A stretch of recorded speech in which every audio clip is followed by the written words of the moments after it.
Hello, BookTube. I want to do another variation on the page 112 tag today. The page 112 tag is something that was changed into BookTube material by Sean the Book Maniac, adapted from a French literary prize where the judges are giving only page 112 of the books under consideration to sort of force them to pay attention to what's actually happening on the page instead of to all the stuff you'd get at the beginning of a submission, the author's name, the author's reputation, the author's publishing house, that sort of thing. The page 112 tag, as Sean envisioned it, was that you take page 112 blind from 3 different books and read it in isolation from all of that, the rest of that stuff about the book. And I love that. I love that as an exercise because in addition to all other things, it forces you to think about what the text is actually doing. It cancels that forward momentum of all of that extra stuff. And I have abused the page 112 tag terribly. I have not done it blind. Most of the time I have not done it blind. I have known exactly what I was reading. I've known all that front material. And at other times I did one for the Battle of Antietam that was not page 112. It was instead chasing after the same subject in 3 different books. And I'm going to abuse it again today. I'm going to read you the beginning of a book today. In 3 different translations, just to see what we make of it, just to see what you make of these 3 different translations and what they do right and what they do wrong, maybe which ones you would prefer. There are 3 different English language translations of the first and best novel of them all, Murasaki Shikibu's The Tale of Genji, written 1,000 years ago. It's a huge, sprawling story about the Shining Prince Genji, who is the unacknowledged son of an emperor, and we followed him through what an earlier generation would have referred to as amorous adventures. Genji is the subject matter, the plot, the characterizations of almost everybody involved make it what the 21st century noxiously refers to as problematic. So I'm not sure how many more English language translations of Genji we will ever see. And I'm not sure if we see another one, if it won't be fraudulent, intentionally fraudulent, playing up the horrors that the translator sees as existing or eliminating them one way or another. Genji has so far had 4 major English language translations. The first one was done a long time ago by Arthur Waley, and we will not be reading his translation today. Instead, we'll be reading the other 3, the other 3 translations. We're going to start. I'm not going to tell you which translation until we're done because I want to divest you of as much of that forward momentum as possible. So we're gonna start with this translation here, and I'm just going to read you the beginning, the very beginning of the first book of the Tale of Genji.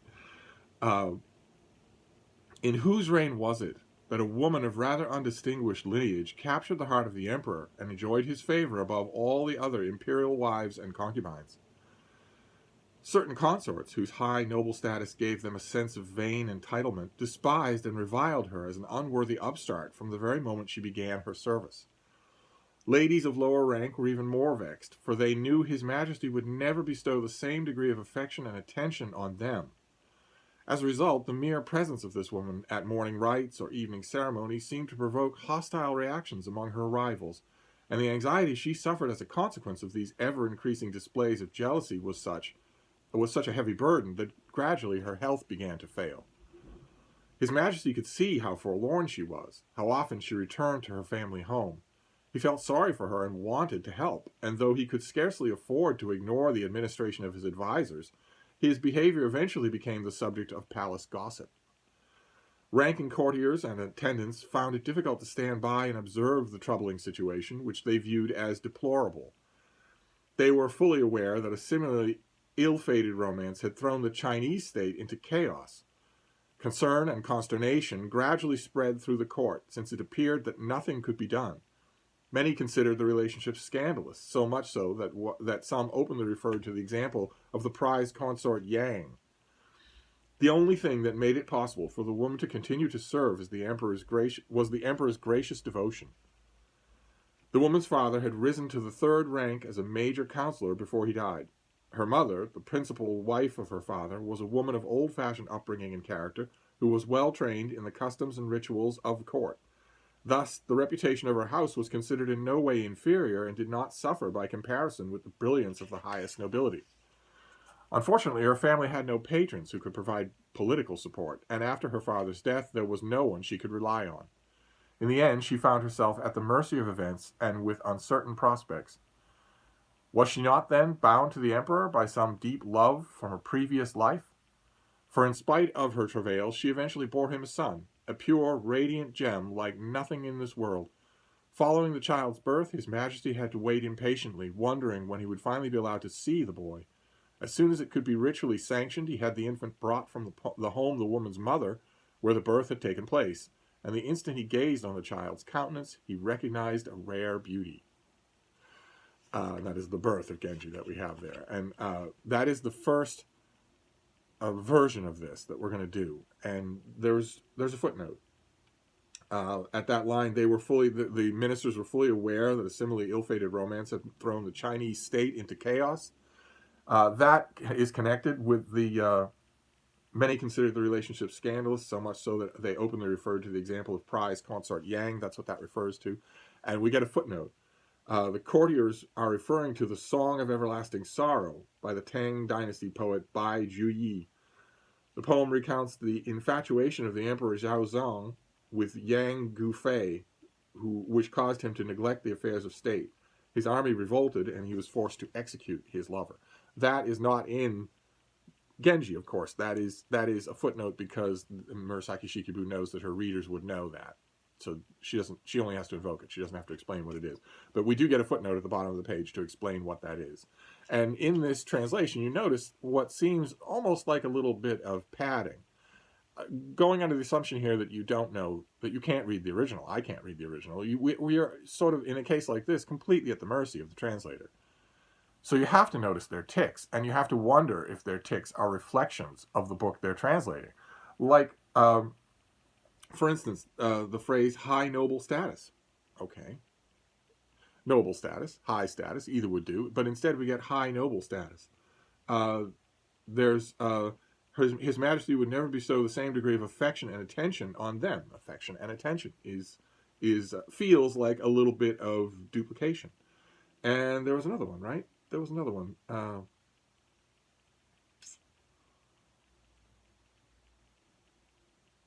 Rank courtiers and attendants found it difficult to stand by and observe the troubling situation, which they viewed as deplorable.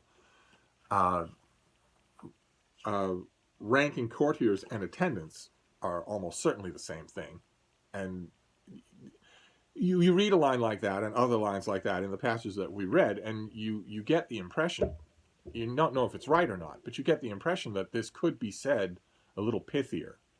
And that maybe, considering how long the Tale of Genji has survived and how massively popular it has been in every kind of art, transmuted into every shape and form, over generations and generations and generations, you get the impression from that maybe the original had to be pithy. Pithier than this translation. You read this translation, you wonder, how could this have survived? But there's only the one footnote, and it's tucked down at the bottom, and that is at least convenient. And there is a sense of pleasing sense of directness. You definitely know what's happening. There's no pussyfooting around what's going on. So it has things to recommend it. Now we're going to do the second translation of the exact same thing. In a certain reign, and then in parentheses, whose can it have been? Notice then, in the first translation, this first line is cast entirely as a question. In whose reign was it that this woman rose to the esteem of the emperor? Here, the opening line is not a question. The question is in the parentheses. Whose can it have been? And that's a little teasing, right? I think it's meant to be a little teasing. Surely the narrator knows whose reign it was. Surely all the listeners and readers know whose reign it was. So it's immediately, I mean, literally one or two words in, a completely different tone. The tone of someone telling the tale. First of all, there is no narrator in the first translation.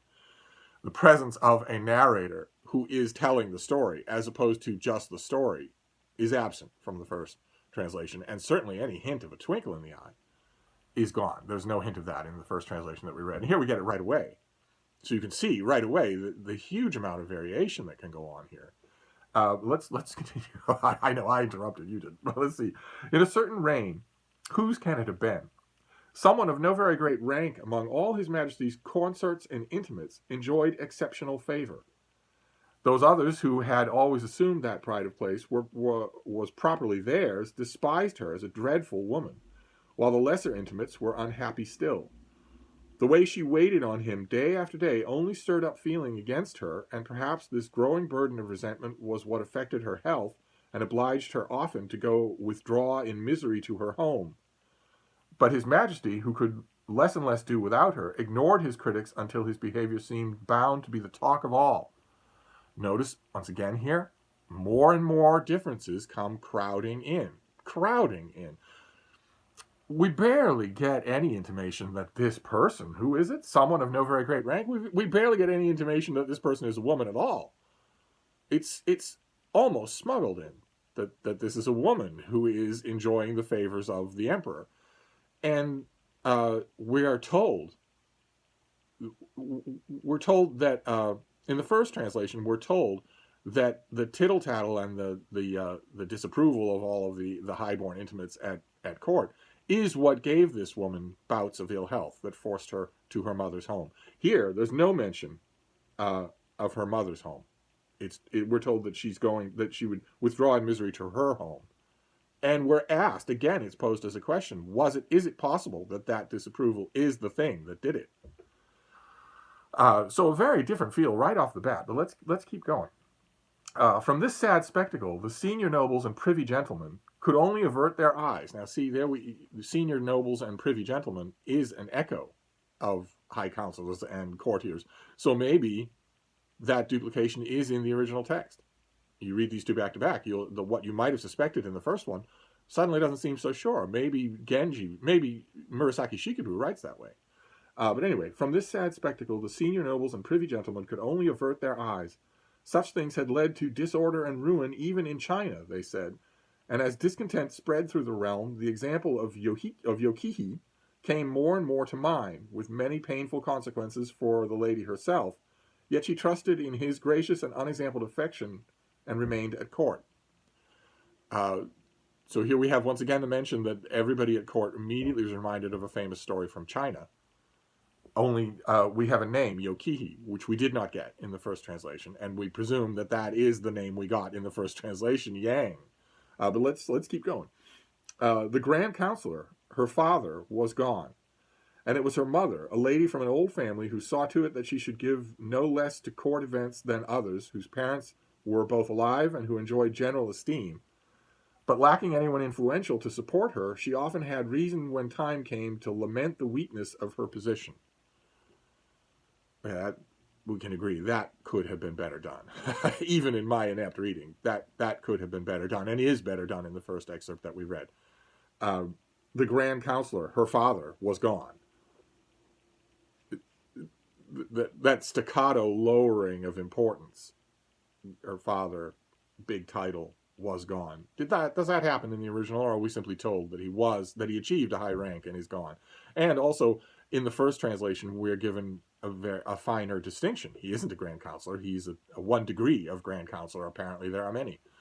The first makes it seem like he was a well-done civil servant, but not much more than that. This, with a grand title, makes it seem much more. His Majesty must have had a deep bond with her in past lives as well, for she gave him a wonderfully handsome son. He had the child brought in straightway, for he was desperate to see him, and he was astonished by his beauty. Okay, His Majesty is astonished by the beauty of the child, but in the first translation, he waits. In the second, he doesn't. In this, he has the child brought in straight away from the birthing chamber. His eldest son, born to his consort, the daughter of the Minister of the Right, enjoyed powerful backing and was feted by all as the undoubted future heir apparent. But he could not rival his brother in looks, and His Majesty, who still accorded him all due respect, therefore lavished his private affection on the new arrival. And that ends our second excerpt, and it ends with a bombshell that was totally absent from the first translation, which is that there is a rival, that the emperor actually has a son by the granddaughter of one of his highest ministers, who isn't as beautiful as the new boy, but who is definitely viewed as the heir apparent. And this translation also has footnotes at the bottom of the first page. Instead of one, there are three. Footnote number 1 explains who Yokihi is. The beauty Yokihi, in Chinese called Yang Gu Fei, there is the Yang, so we have a bit of a... we're stitching in the holes a bit here. That we're talking about the same person here. Although you'd never know it. Without the footnote, you'd never know it. The naming is completely different. So infatuated the Chinese emperor that his neglect of the state provoked a rebellion, and his army forced him to have her executed. And then the footnote goes on to tell us where that story comes from, the literary predecessor, the thing that Murasaki Shikibu herself would have read in order to know about that and include it. The second footnote is, she had no influential male relatives on her mother's side and was often pushed aside when an event took place. So something like that is interpolated into the text in the first translation. Here it's relegated to a footnote to explain why this woman is so miserable, because she doesn't have a male protector, because she doesn't have a male head to her family. And then the third footnote is, such a birth took place not in the palace, but at the mother's home. First mention that we have of that. And it takes place in a footnote that seems to contradict the text itself. That footnote is number 3. The footnote is appended to the line that reads, His Majesty must have had a deep bond with her in past lives as well, for she gave him a wonderfully handsome son. He had the child brought in straight away. Maybe the translator here is going to put a lot of weight on the word straight away, but in typical parlance it means immediately. Whereas the footnote tells us that the birth took place in another house, and maybe there was a delay. Certainly the first translation tells us that there were rites involved, right? That it wasn't just a delay in time of putting the kid in the post and getting him from one house to the other. What did it say? The first translation is longer. Following the child's birth, His Majesty had to wait impatiently, wondering when he would finally be allowed to see the boy, as soon as could be ritually sanctioned. No hint of ritual sanctions in the second translation. No hint of impatience, really. It's implied, but it's not stated outright in the first one. So in the first translation, His Majesty is much more present as a character, I think, than in the second translation. But now we're going to do the third translation. Let's keep in mind this whole time that these are not the same. This is not like two different academics from Indiana translating a passage of Flaubert, where a word might be different and be the cause of conversation in two different faculty lounges for 10 years. Those were radically different when you think about it. They tell basically the same story, but with lots of details not lining up. And now we'll do the third translation, and then I will stop, I promise. In a certain reign, that it was a lady not of the first rank, whom the emperor loved more than any of the others. So here we don't have whose reign could it be. We don't have a question or even a parenthesis. With all doubt, all question about what reign it was, when this actually took place, whether it's asked honestly or whether it's asked with a gleam in the eye, is all gone. The grand ladies with high ambitions thought her a presumptuous upstart, and lesser ladies were still more resentful. Everything she did offended someone. Probably aware of what was happening, she fell seriously ill and came to spend more time at home than at court. The emperor's pity and affection quite passed bounds. No longer caring what his ladies and courtiers might say, he behaved as if intent upon stirring up gossip. No hint in that first passage that she stays with her mother. That may be coming. But very direct. And again, not a straightforward cause and effect. What was it again? Probably aware of some of what was happening, she fell ill. So we don't know in this translation, is she aware of all this negative gossip that is arousing around her? And is the gossip the cause of her falling ill? We don't know. It's not made explicit. His court looked with every great misgiving upon what seemed a reckless infatuation. In China, just such an unreasoning passion had been the undoing of an emperor and had spread turmoil through the land. As the resentment grew, the example of Yang Kufei was the one most frequently cited against the lady. We now know from the first two translations that Yang Kufei is a variation, it's our third variation, on the name of the woman who caused that turmoil in China. We're not told of the details. We're not told that the emperor had to have her executed or anything like that. But it's worked right in. And I might add, it's worked in without a footnote. This translation has no footnotes. She survived, and that is the young lady in question, not Yang Kufei. She survived despite her troubles, and with the help of an unprecedented bounty of love, her father, a grand counselor, was no longer living. Okay, here we have his rank just removed completely. He is just a grand counselor. Rather than invoke the questions that would come with capitalization or distinctions, this translator just removes them completely. It's not that important, so let's get rid of it. Her mother, an old-fashioned lady of good lineage, who was determined that matters be no different for her than ladies who, with paternal support, were making careers at court. The mother was attentive to the smallest detail of etiquette and deportment, yet there was a limit to what she could do. The sad fact was that the girl was without strong backing, and each time a new incident arose, she was next to defenseless. Okay, here we have more of a picture of her mother than we got in either of the previous two translations. And more, not in the sense of fleshing out what we did get in those earlier translations, but in new stuff. This picture adds a few new brushstrokes of detail. And since it's the only one that does out of the three, if you're not privy to Genji's world, to the world of this book, which even modern day readers of Japanese cannot read, then you're left to wonder, okay, well, if one detail shows up in only one of three translations, is it in the original or not? Is there anything we can find in those first two translations that roughly equals, that adds up to equal in some way or other this slightly fuller portrait of the lady's mother? It may have been because of a bond in a former life that she bore the emperor a beautiful son, a jewel beyond compare.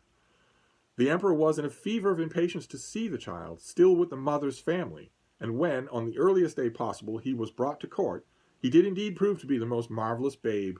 The emperor's eldest son was the grandson of the minister of the right. The world assumed that with this powerful support he would one day be named crown prince. But the new child was far more beautiful.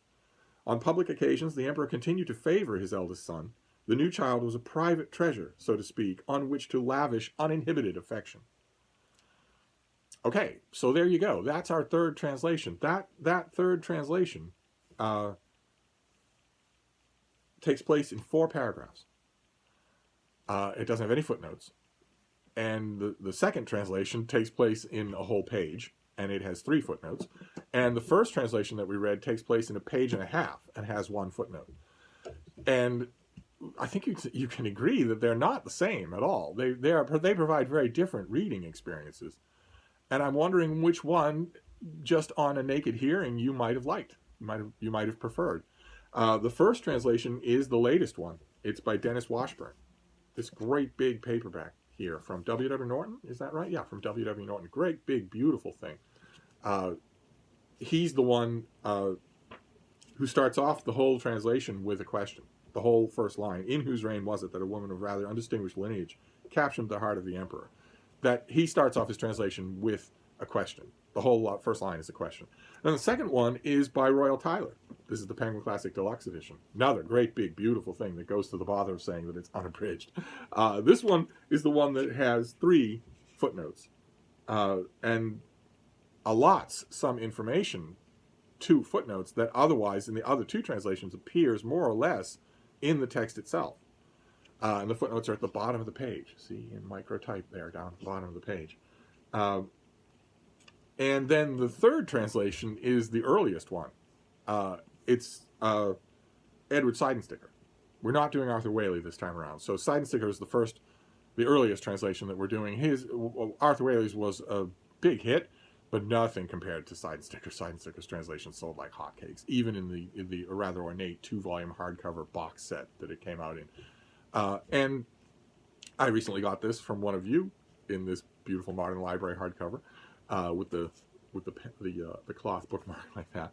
And Seidensticker does all of that in four paragraphs, right at the beginning of the page with no footnotes, and manages that. I think you can probably see he manages that mainly by dumping details. his translation is the least detailed. We know less about the father, less about the woman, less about her enemies at court, less about the emperor, less about the scandal in China. We know less about all of that. We get fewer details of all of that. Intriguingly, we get a couple more details about the mother of the woman the emperor loves. But even there, I think that is probably one of the ways that Side and Sticker manages to get this done in less than a page, is to dump those details, and of course to dump footnotes. So, in addition to wondering what you made of each of those selections and which one you maybe liked, because keep in mind, I've been saying on this channel forever and ever, especially in our Daily Penguin, that the way you should tell which translation of a work you want to go with, if you don't know the original, is to read a few translations. Read as many of them as you can at once to see which one is the best company on the page. You can deal with how accurate or inaccurate it is down the line. It's not your job to do a kind of bibliographical diagnosis of an ancient work before you start reading it. It's your job only to determine which reading experience will be the most congenial over the long haul, especially a book as long as this. So my advice with Genji or with War and Peace or whatever is used to be, in the pre-pandemic world, used to be go to your library and pull down every translation that they have of the work in question, sit at a table and read each one of them in isolation. So read one and then commune with the gods for a minute and clear your mind, then read the next one and commune with the gods. And when you're done, decide which of them you like the most. Maybe some of you like footnotes, right? Maybe some of you want the feeling in a translation of a bizarrely foreign work. Maybe you want the feeling that you are getting everything, and you'll figure it all out later on. But the one thing you maybe don't want is for the translator to do what Side and Sticker here clearly does, which is to smooth things over by leaving stuff out. I have known many readers of translated work, particularly of the Great Russians, who just hated the idea that they were being mollycoddled, hated the idea that the translator was deciding for them what was too complex to include. My own father was one such reader. Drove him insane. Just drove him insane. The idea that was happening. Other readers want the gist. Are you one of them? Are you a reader who wants the gist? Look, this is all bewildering to me.